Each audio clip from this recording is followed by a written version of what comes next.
Hey guys, welcome to Sippin and Spillin with Syd. It is early this morning.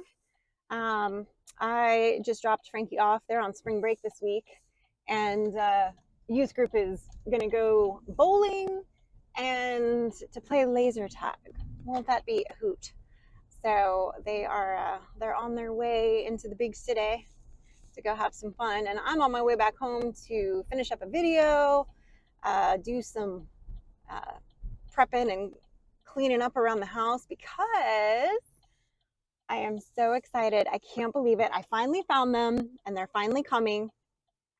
Uh, those of you that know or been watching the channel for a while know that on 3 Mississippi, I have displayed my geese many times and talked about them and how much I adore my Sebastopol geese, how much I love them. They are so much fun.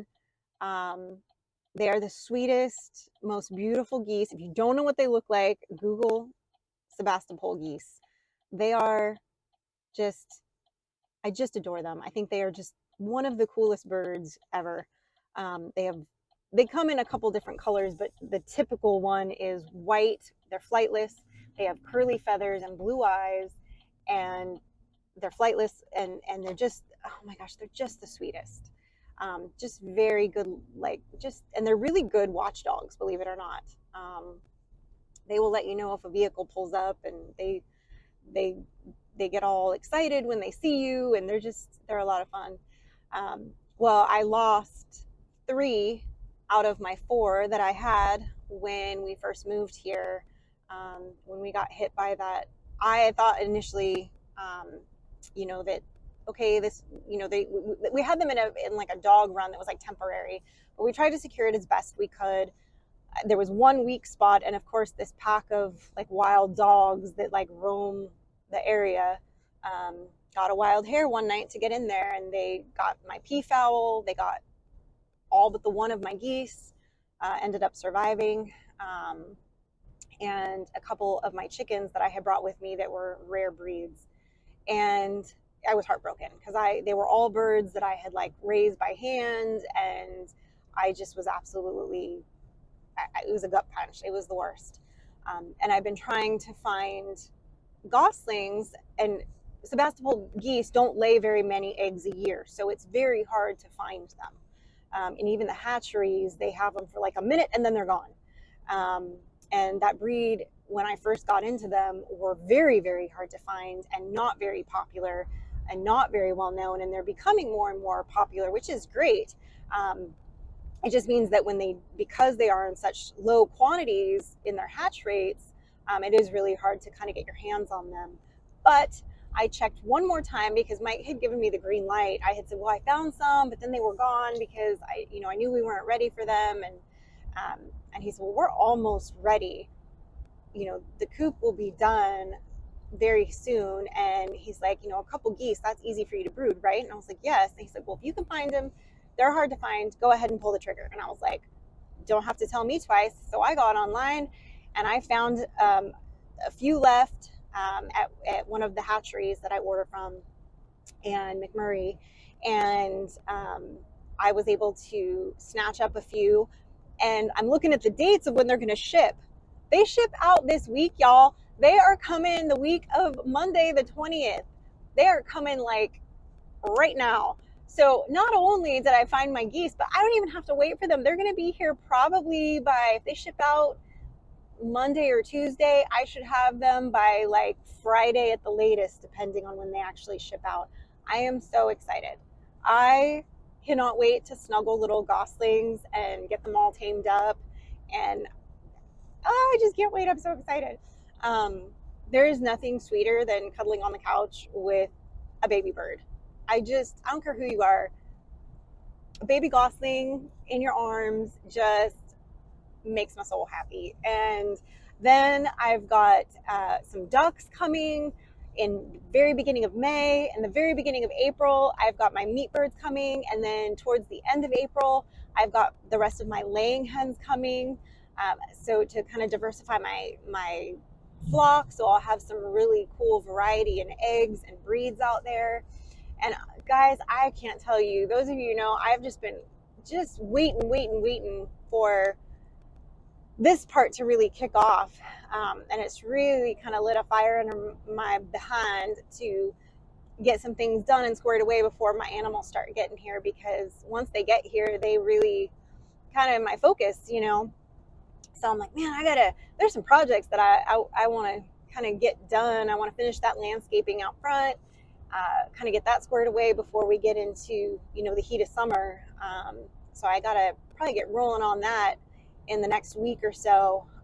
When I've got time in between other stuff, I'm going to try to work on that, and I'll film some of it for you guys. It's nothing crazy, it's not raising trusses or anything like that, like they did on the 41.36 this week, but it is a little bit of a wood project, I suppose. Not as harrowing. Nobody's gonna be falling off ladders since it's all on the ground, so that's good. But I am so excited. I want to get all this stuff done so that I can really focus on my birds next week when I got them, and of course I've got to get the brooder ready. So that's got to get rolling, but that'll take me, it's not hard to set up the brooder. I have all the pieces. I just got to basically assemble and add water, if you will. But man, I cannot wipe the smile off my face. I'm so excited these goslings are coming. I cannot wait. I'll have them nice and safe in the brooder until they get bigger and feather out. And of course the coop is done before I move them in with everybody else. But they're just going to be such a great addition. I just absolutely adore them, and I just couldn't be more thrilled. I know Mike did a little bit more work on the chicken coop. He's taken a couple days, like every other day off this week. So he worked a little bit on the chicken coop, which I'm going to be showing you on Friday's video, kind of the little bit that he did after the girls and he worked on it. And then he's did a bunch of gardening as well, working on his garden plot yesterday. So, and then tomorrow, Thursday, I know he and Frankie are going to work on the coop some more, I believe, and then they're going to go fishing in the evening or late afternoon before it gets dark. So, which of course is a lot later now, because we're entering springtime and the sun's out longer and things are starting to bloom and turn green and babies are hatching, and I love it. I love it. I just get so excited this time of year, guys. There's so much happening. I know Mike gets, as much as he loves it, don't let him fool you. He loves his gardening, but he gets a little stressed with his gardening this time of year because he feels like there's so much that he has to do in such a short period of time. And I get it. Like it's a lot, but he enjoys it, but he also gets stressed out by it, which I guess is true with most things that, like, I'm the same way, I guess, with my birds and stuff. So I get it.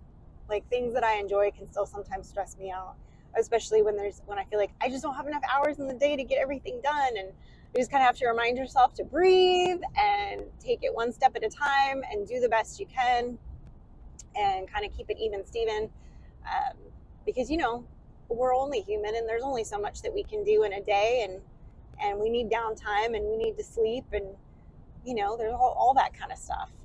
So it's a good reminder to, even when I go back and look at some of the things that we've done just since we've been here, it's real easy for me to feel like, oh, we're so far behind. We haven't done enough yet. It's already been this many months and we haven't done this or that.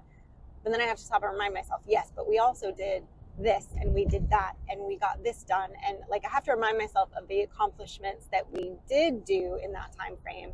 And I used to do the same thing, at our old place. I would get down on myself. I remember telling my one friend one day, and her voice always plays in my head when I have to remind myself of this. I was complaining to her and I was like, man, I feel like we just haven't done anything. We've been here for a couple of years and I just feel like this isn't done and that isn't done. And she went, Syd, look around, look at all the things you've done. This wasn't built when you first got here. This wasn't done. That wasn't done. You finished this room. You finished that closet. You guys built this coop. You built the turkey coop. You did. And I was like, you're right. You're right. We have done a lot, and things take time, and not everything can be done in one day. Rome was not built in a day. You can't do it all just in a blink of an eye. So it's a good reminder to just kind of take a beat and go, okay, this will all get done within the time frame that we need each step done. It may not be as fast as we like or as we want, but we will get it done. Chip away at it. That's what we got to do. So, but yeah, busy week next week then with my goslings coming in. I cannot wait. I'll definitely show you guys when they get here and how adorable they are. You gotta love a gosling. You can't not love a gosling. They're the sweetest. I know people think geese are mean. Who likes geese? And you're thinking of, yes, there are some breeds that are not very people friendly, okay? And I feel that. I understand that. However, Sebastopol geese were bred for two things: to be companions and for meat. And they love people. They just do. Like they just are the sweetest. So I am very much looking forward to having some more little fluffy cuddle bugs around. And they're also very good at trimming the lawn, like keeping things edged, believe it or not. They don't rip it out, they trim it. And we had this whole area at the old place where these wild grasses would spring up along the fence line. I unleashed the geese over there and they trimmed it down and just like mowed it down. They cleared out underneath all of this one big tree. I mean, they're hard little workers. They're great little landscapers. Believe it or not, they really are. So if you've got some area where they'll be safe from predators, but you've got some areas like that where you've got some weeds popping up or some wild grasses that you don't like, they will trim it down and get those out of there for you. So they're good. But anyway, guys, I had to tell you guys, I had to hop on here and tell you, I'm so excited about these goslings, and my birds are all coming between this week and beginning of April. I got the meat birds. The end of April, I've got my laying hens. And then the very first week of May, I've got my ducks coming. I am so excited. I cannot wait. We're really in the home stretch of the coop getting done and ready. I can't even tell you. I'm so excited. And tonight we've got our live with you guys, which I love. It's our Wednesday night live. Cannot wait to see everybody. I look forward to that every week, hanging out with you guys and touching base with you one-on-one like that, and just hanging out and telling you guys what's up and how our day was or our week was so far and whatever. And maybe tonight we'll see if maybe y'all have some questions for us about some stuff that's going on right now that maybe we haven't answered quite enough, or maybe you have further questions on. I guess we'll see. But I appreciate you guys. We love you guys. I cannot wait to see you guys tonight on the live. And until then, safety's off.